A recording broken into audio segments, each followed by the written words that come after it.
It sounds like you're feeling pretty good about things, though. Is that right?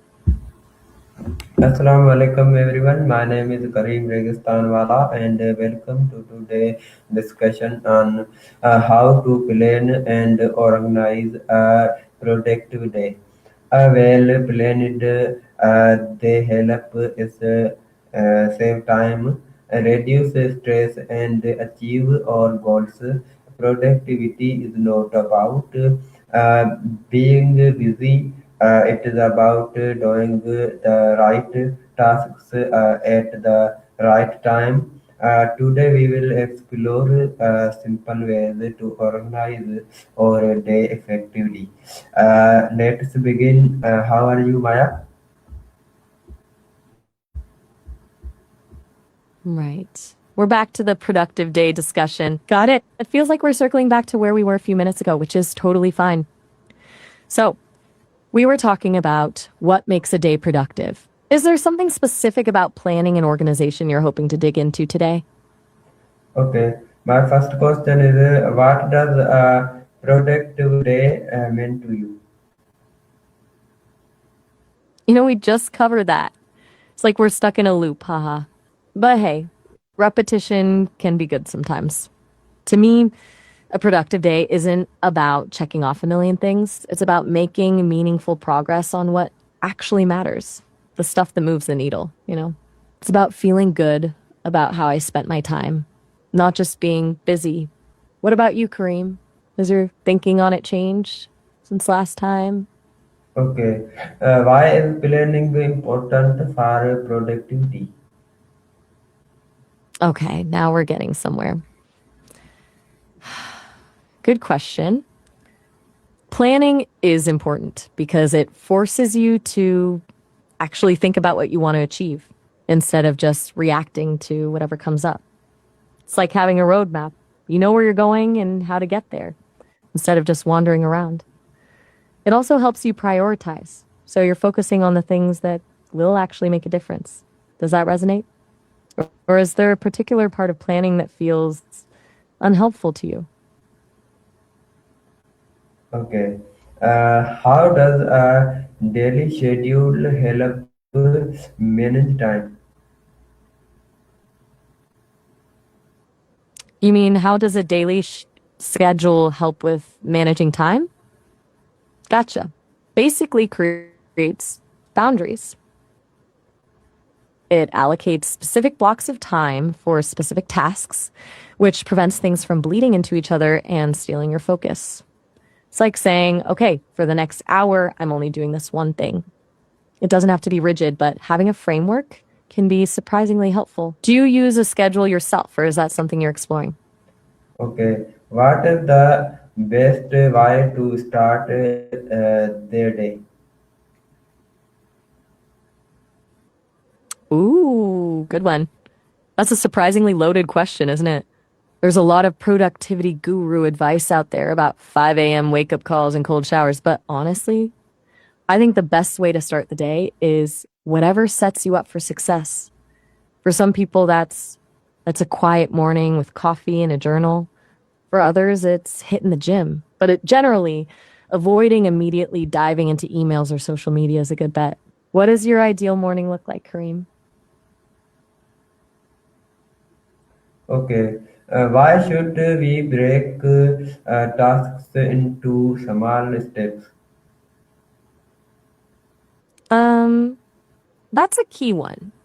Breaking tasks down is about combating overwhelm. When you look at a huge project, it can feel paralyzing. But if you break it into tiny, manageable steps, it suddenly feels achievable. It's like instead of thinking, I need to write a novel, you think, I need to write one paragraph. It's also about building momentum. Each small win gives you a little boost of motivation. Does that make sense? Do you find yourself getting overwhelmed by big tasks typically? Okay. How do distraction reduce productivity? Ah, you're asking how to disregard distractions to reduce productivity, right? Okay, got it. Distractions are the enemy of focus, no doubt. A few things help. minimizing notifications, creating a dedicated workspace, and using techniques like the Pomodoro method. But honestly, the biggest thing is learning to recognize when you're getting distracted and gently redirecting your attention. It's a skill and it takes practice. What distractions do you personally struggle with the most? Okay. Why are breaks important for productivity? Good question. It seems counterintuitive, right?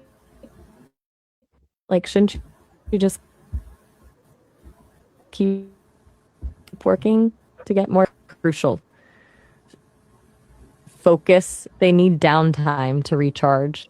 Taking short, regular breaks actually improves concentration, boosts creativity, and reduces stress. It's like letting a muscle recover after exercise. How do you usually handle breaks? Do you take them often or do you tend to power through?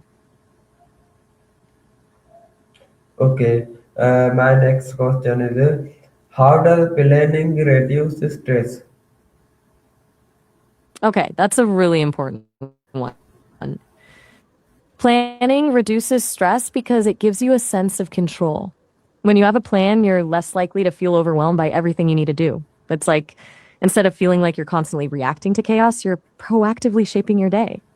It also helps you prioritize, so you're focusing on the things that matter most, and that reduces anxiety. Plus, crossing things off a list, super satisfying. Does that resonate with you? Do you tend to feel stressed when things feel out of control? Okay. My next question is how can setting priorities improve productivity? Okay, this is good stuff. Setting priorities is essential for productivity because not all tasks are created equal. Some things are urgent and important, some are just urgent, some are important but not urgent, and some are, well, just noise. When you identify your priorities, the things that will actually move the needle, you focus your energy on those things first. It prevents you from getting bogged down in busy work and feeling like you're spinning your wheels. How do you typically decide what your priorities are? Do you have a system for that? Okay. How can daily reflection improve future planning? That's a really insightful question, Kareem. Daily reflection is huge. It's about taking a few minutes at the end of the day to review what went well, what didn't, and what you learned. It allows you to identify patterns, adjust your strategies, and refine your plan back loop for your helps you learn from your mistakes, celebrate your wins, and continuously improve. Do you currently do any kind of daily reflection? Okay. My last question is what is one habit that can make your day more productivity? Whoa. That was a bit of a language switch there. Um, I think you asked what is one habit that can make your day more productive. Is that right? If I had to pick just one, I'd say planning the night before. Seriously, taking 5 to 10 minutes before bed to outline your top three priorities for the next day can make a huge difference. It gives you a clear focus when you wake up, and it prevents you from getting sucked into email or social media first thing in the morning. It's a small habit with a big payoff. Do you ever plan your day in advance? Okay, thank you for joining this discussion on planning a productive day. Good planning leads to better results and peace of mind. Plan your day, stay focused, and take small steps toward success. See you in the next session. Allah Hafiz. You're very welcome, Kareem. That was a really productive discussion, and I appreciate your thoroughness. You're right. Good planning really does lead to peace of mind. I'll look forward to our next session. Have a good one. Okay, thank you. Of course, anytime. Feel free to reach out whenever you're ready to pick things up.